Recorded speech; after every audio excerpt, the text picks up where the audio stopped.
come as a pressure tactic for India amidst their ongoing Russian oil imports. The US wants India to stop Russian oil imports. See how this impacts our IT service sector news from the US. In a report by Morgan's 70%. Yeah, that's right. 70% of the H1B visa applications are from India. While India was just recovering from the 50% tariff implemented by the US, Trump tantrums have again hit us. Welcome to Studio Simba. Yet another video, yet another exciting news, and yet another coverage onto how things are happening all around us. Moving on from the product sector, the current visa promulgated by the US president can be no less than a surgical strike on the Indian skilled work serving the service sector. So what are the key highlights of this rule? Trump imposed a huge $100,000 fee for H1B visa applications. Employers must show proof of payment before filing the petition. One-time fee, not an annual one. Only new applicants are eligible to apply. This is not applied to renewals, current visa holders, and re-entry of existing H1B holders. The H1B visa rules have clearly come as a pressure tactic for India amidst their ongoing Russian oil imports. The US wants India to stop purchasing Russian oil at cheaper prices. Why? From an economic perspective, the Russian government has been selling oil to India at 5% discount, nearly narrowed down by over 50%. This has saved India close to $17 billion over the past 3 years, though debatable, and contributes approximately 0.6% to India's GDP. From a geopolitical standpoint, the USA has accused India of funding the Ukraine-Russian war by adding wealth to their kitty. China and India are the primary funders of the ongoing war by continuing to purchase Russian oil. Interestingly, Indian import of Russian crude stands close to 38% as of June 2025, but it has narrowed down to almost 20% in the last 3 years. A little neighbor news also indicates the recent shifting soft corner of the US president towards our neighboring nation.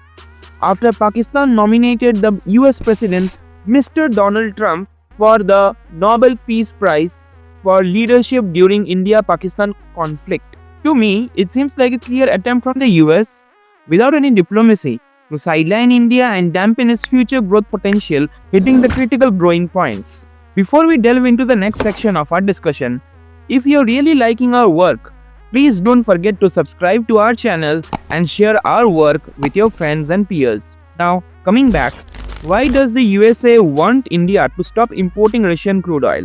In simple words, to jack up the oil prices. Economically, the global supply and demand dynamics favors an increase in the price of the oil due to negative supply shock. Higher crude prices lead to costlier fuel, cascading into higher costs for economic activities, thus producing cost-push inflation both domestically and globally. If India stops Russian oil imports, analysts warn that global crude prices could spike up to $90, $200 per barrel, which can benefit the USA directly by improving the US trade balance, by generating more export income, as well as strengthening the US dollar and their economy. Now that we have touched the underlying reason for the tariff war into the service sector, let us see how this impacts our IT service sectors. India's $280 billion tech services industry, with over 57% of the revenue coming from the US clients, is put in a back foot after this news. In financial year 2025, Indian IT exports to the US were around $224 billion, accounting for almost 80% of the total IT exports.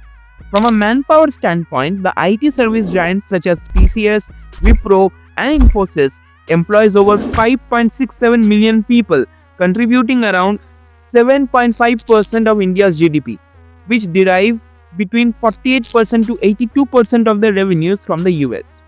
In a report by Morgan Stanley, the gross EBIT margin could hit by 10 to 120 basis points, that is equivalent to 0.1% to 1.2% margin cut. That translates to a 0.5% to 8.5% drag on earnings. Though the impact can be lesser on the shorter run, the rising costs can jack up the prices in the longer run as the ongoing visas start to expire. How does the revenue model for IT firms get impacted by the tariff? For IT service firms, deploying resources on-site is a revenue center for them. The different kinds of revenue that they get from this includes premium hourly or daily wage billing, recurring contracts, project-based or fixed pricing, premium service fees, and incremental future projects. While consulting and implementation forms the lion's share of the approximate on-site revenue, client relationship building, which includes upselling and cross-selling, brings in a variability of 5 to 15% when it comes to the revenue realization from on-site. But with the current entry barrier for H1B visa, there is a fourfold impact on these firms. The 4C impact framework for H1B fee hike. The 4 C's: cost crunch, contract margin squeezed, capacity disruption, and client captive rise. The new $100,000 H1B fee hike makes on-site work even less viable for Indian IT companies. Cost rise and margins get squeezed, pushing firms towards offshoring. Visa delays cause staffing gaps and slower revenue realization. Meanwhile, clients build their own GCCs in India with $65 billion plus exports already, cutting dependence on IT outsourcers. If we try to place the impact on different IT firms based on their maturity stage in a continuum, we observe that the mid-cap ITs feel the most heated since they are highly dependent on the US visa, while large caps like the TCS, Infosys, Wipro, and HCL, they are safer thanks to stronger offshore models. Engineering R&D firms seem to be the least impacted by these visa norms. But is there some silver lining for the firms here? Let us look into it. Current trends of H1B visas within Indian IT service firms. Indian IT companies have been reducing their dependence on the H1B visas over the recent years. NFAP shows a 56% fall in the first employment petitions by top Indian IT firms. It has reduced from 15,000 petitions in financial year 2015 to close to 6,700 in financial year 2023. Top 6 Indian IT firms have cut H1B filings by almost 46% over the last 4 years, while the global IT consulting firms have also followed them in their footsteps, reducing the filings by over 44% in the same period. Infosys US on-site workforce dropped from 30% to 24%, with 60% plus locals working in the Infosys US offices. Similarly, HCL Tech has hired close to 80% of its US workforce locally, showing lesser dependency on H1B visas. This shows the push for local hiring, nearshoring, and offshoring amongst Indian IT service firms, which reduces the impact of H1B visa fee hike for them. But who will be the real losers? The Indian IT employees, having the big American dream, will not find it easy anymore. The Indian students currently in the US for their studies are faced with immense uncertainty.